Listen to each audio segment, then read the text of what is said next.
Hello friends, मैं doctor Namita Mishra. पेशे से मैं डेंटिस्ट हूँ। तो मैं आपको दांतों की रक्षा कैसे करनी है, उनकी सुरक्षा कैसे बचाव करना है लॉकडाउन के दौरान, किन किन बातों पे ध्यान देना है ताकि आपको कोई डेंटल इमरजेंसी ना आने पाए इस लॉकडाउन के दौरान। सबसे पहले हमको खाने में कुछ चीज़ों को अवॉइड करना है, जैसा कि स्टिकी फूड्स में चॉकलेट्स, कैंडीज़, कैरमल्स, चिप्स इत्यादि आते हैं जिनका सेवन हमको नहीं करना है। नहीं बड़े लोगों को खाना है और नहीं बच्चों को इसको खाना है। दोनों ही वर्ग के लोगों को अवॉइड करना है, इसको कम्प्लीटली अवॉइड करना है। ये चॉकलेट और चिप्स हमारे दांत पे क्या बुरा असर करते हैं, ऐसी क्या चीज़ें होती हैं जिसकी वजह से हम इसको खाने को मना करते हैं बच्चों और बड़ों को। उसका कारण ये है कि हमारे दांतों की जो बनावट होती है, जिस सतह से हम खाने को चबाने का काम करते हैं, उन सतहों पर बनावट दांत की, उसमें कुछ क्रेवाइसेस रहती हैं, क्रेवाइसेस या दरारें कहती हैं, उनकी बनावट ही ऐसी होती है। जब हम चिपचिपा भोजन लेते हैं तो वो भोजन उस सतह के उन क्रेवाइसेस में, उन दरारों के बीच में जाके इकट्ठा हो जाता है, जो कि ब्रशिंग से प्रॉपरली क्लीन नहीं होता है, इसीलिए अवॉइड करने को कहा जाता है। अब ये जो अवशेष है, ये जो बचा हुआ खाना जो क्रेवाइसेस में फंस जाता है, बैक्टीरिया इसी पे फीड करता है, और बैक्टीरिया के फीड करने के दौरान as a byproduct acid release होती है। वो एसिड जो है इनामल के लेयर को डिज़ोल्व कर देता है। जब ये पूरी इनामल की लेयर डिज़ोल्व हो जाती है, तब हमारे दांतों में झंझनाहट या सेंसिटिविटी जिसको बोलते हैं वो डेवलप होने लगती है। ठंडा या गर्म पानी लगना चालू होता है। तो हमको ये सिचुएशन डेवलप होने से रोकना है, इसलिए स्टिकी फूड को खाना बंद करना है। दूसरी चीज़ आती है हार्ड फूड्स में कड़ा चना हो गया, नट्स जो बहुत कड़े हैं, या ब्रेवरी दिखा करके अपना वो पेप्सी या किसी भी कोल्ड ड्रिंक की बॉटल दांत से नहीं खोलनी है, या कोई नट्स है जो बहुत हार्ड होते हैं उसको दांत से नहीं तोड़ना है। तो दांतों को अब्यूज़ नहीं करना है बेसिकली। तो इन सब चीज़ों को अवॉइड करना है। क्या होता है, जब हम हार्ड चीज़ को बाइट करते हैं तो कभी कभी जर्क की वजह से दांत को शॉक लगता है, जिसकी वजह से दांत की जो नसें होती हैं उसमें ब्लड सर्कुलेशन है कॉम्प्रोमाइज़ होता है, तो वो आगे चल के प्रॉब्लम क्रिएट करता है। और दांत इससे फ्रैक्चर होने का चांस होता है, दांत फ्रैक्चर भी हो सकता है, जिसकी वजह से बहुत ही इंटेंस पेन डेवलप होता है, वो डेंटल इमरजेंसी में आती है। तो इसलिए हार्ड खाना नहीं खाना है, स्टिकी फूड भी नहीं लेना है। खाने में हमको बैलेंस डाइट लेना है और प्लेंटी ऑफ वाटर, पानी की प्रचुर मात्रा लेनी है खाने के लिए। पानी हमारे ओरल कैविटी को भी क्लीन करता रहता है, साथ ही हमारे ओवरऑल हेल्थ को भी इम्प्रूव करता है। बॉडी की वाटर डिमांड जो होती है उसको कंप्लीट करता है। चूँकि समर का सीज़न है तो पानी की ज़रूरत ज़्यादा पड़ती है, और ये जो बॉडी में जो एक्सक्रीटरी प्रोडक्ट्स होते हैं उनको भी बॉडी से वॉश आउट करने के लिए हमको वाटर की ज़रूरत पड़ती है। तो वाटर, प्लेंटी ऑफ वाटर लेना है। इसके अलावा और कौन कौन सी चीज़ें जो हमको नहीं खानी है, टोबैको बिल्कुल ही बंद करना है। जो लोग तंबाकू के आदी होते हैं, जो बहुत ही एडिक्ट होते हैं तंबाकू के लिए, उन लोगों को भी तंबाकू बंद करना होगा। तंबाकू बहुत ही हानिकारक होता है हमारी सेहत के लिए। इससे जैसा कि सब लोग जानते हैं कैंसर डेवलप होता है, इसलिए तंबाकू का सेवन बिल्कुल ना करें। तंबाकू का सेवन ना करें और न ही सुपारी का सेवन करें, और न ही सुपारी को दांत से काटने की कोशिश करें, दांत से तोड़ने की कोशिश ना करें। इससे भी दांत क्रैक हो सकता है और फिर इंटेंस पेन डेवलप होने के चांसेस रहते हैं। कच्ची तंबाकू हमारे हेल्थ के लिए अभिशाप है, उसको बिल्कुल आज ही के दिन से बंद कर दें, बिल्कुल भी सेवन ना करें।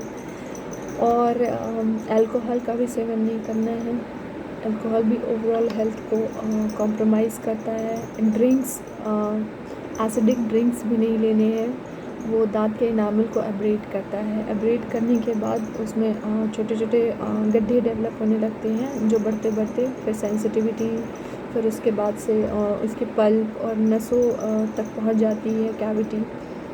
तो ये नहीं करना है। इसके अलावा क्या ध्यान देना है हमको, जहाँ जिन जिन दांतों के बीच में गैप है, जहाँ खाना फंसता है, उसकी क्लीनिंग प्रॉपर होनी चाहिए। तो जिन दांतों के बीच में स्पेस है वहाँ पे डेंटल फ्लॉसिंग करनी होती है। डेंटल फ्लॉस इजीली अवेलेबल होते हैं मेडिकल शॉप पे, तो फ्लॉसिंग ही करें, पिन से क्लीनिंग ना करें, नेल से क्लीनिंग ना करें, या कोई अदर ऑब्जेक्ट डाल करके क्लीनिंग करने की कोशिश ना करें। ये हमारे दांतों के इनामल को घिस देते हैं, जिसकी वजह से सेंसिटिविटी डेवलप होती है। और माउथ की क्लीनिंग प्रॉपरली करनी है। अच्छा, बच्चों के केसेस में हमको कई चीज़ें ध्यान देनी होती हैं, क्योंकि बच्चों के दांतों की बनावट बड़े लोगों के दांतों के कंपैरिजन में स्ट्रेंथ की बात करें, मजबूती की बात करें, तो बच्चों के दांत थोड़े कमज़ोर होते हैं। इसलिए बच्चों का विशेष केयर करना पड़ेगा। जो बच्चे बॉटल फीडिंग करते हैं उनको बॉटल फीड रात के वक्त नहीं कराना है, या बॉटल मुंह में डाल करके उनको सोने नहीं देना है। ऐसी कंडीशन में क्या होता है, जो दूध में शुगर की मात्रा होती है वो दांत के चारों तरफ फैल जाती है जब बच्चा मुंह में बॉटल ले करके सोता है, और वो पूरे दांत को कवर कर लेती है। और हमारे मुंह में, एक ह्यूमन बीइंग के मुंह में ऑलरेडी बैक्टीरिया प्रेजेंट होते हैं।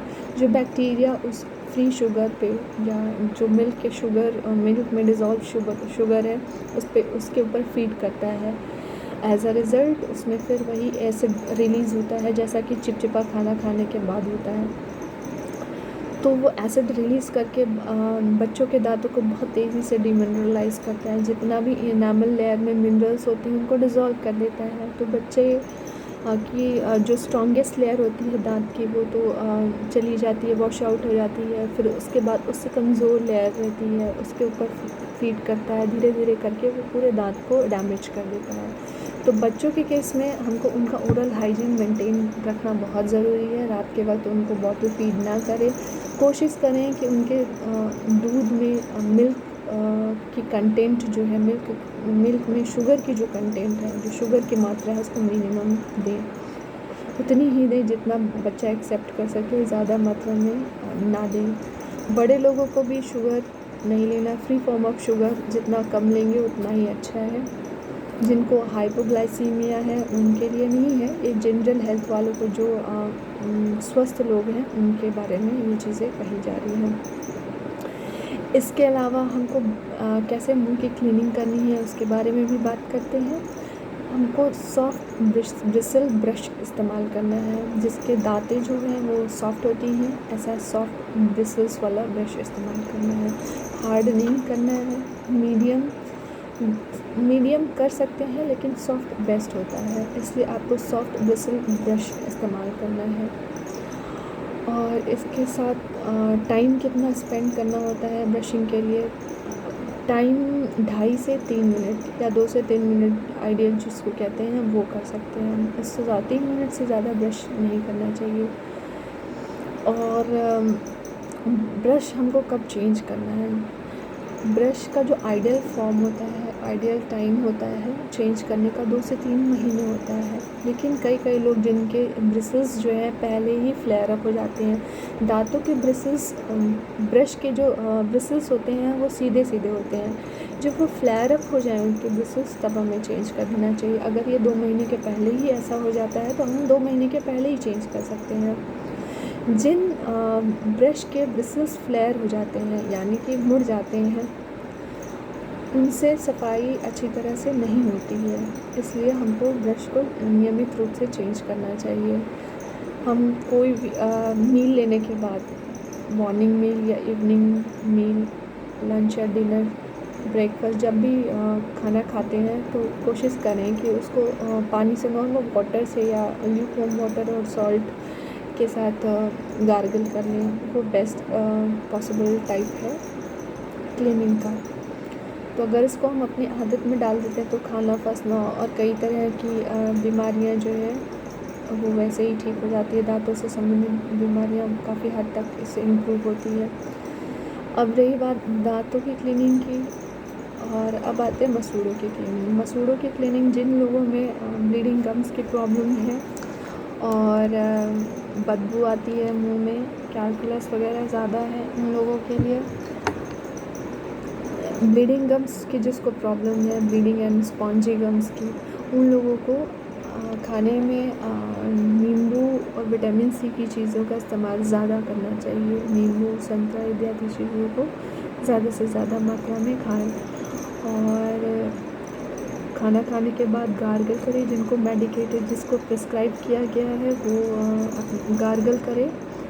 लेकिन जो जनरल हेल्थ वाले लोग हैं, जिनकी जनरल हेल्थ सही है, ओरल हेल्थ जिनकी सही है, उनको गार्गल करने की आवश्यकता नहीं होती है, मेडिकेटेड गार्गल करने की ज़रूरत नहीं पड़ती है। और अगर किसी ने एज प्रेस्क्राइब्ड कोई गार्गल करता है तो उसको 14 to 21 डेज़ तक ये करना होता है। बहुत लॉन्ग लास्टिंग गार्गल प्रिस्क्राइब नहीं होता, एडवाइजेबल नहीं है। और जो लोग डेंचर बेयर करते हैं, जो लोग बत्तीसी पहने हुए रहते हैं, उनको बत्तीसी की क्लीनिंग बहुत प्रॉपर तरीके से रखनी है। अभी लॉकडाउन के दौरान किसी को अगर कहीं चुभ रहा है बत्तीसी, तो वो डेंटिस्ट से जा कर के, अपने डॉक्टर से जा कर के विज़िट करे।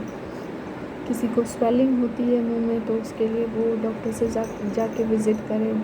बाकी जनरल चीज़ों को फॉलो करते रहेंगे तो हमको एमरजेंसी की नौबत नहीं आएगी। और at last, stay home, stay safe. Thank you.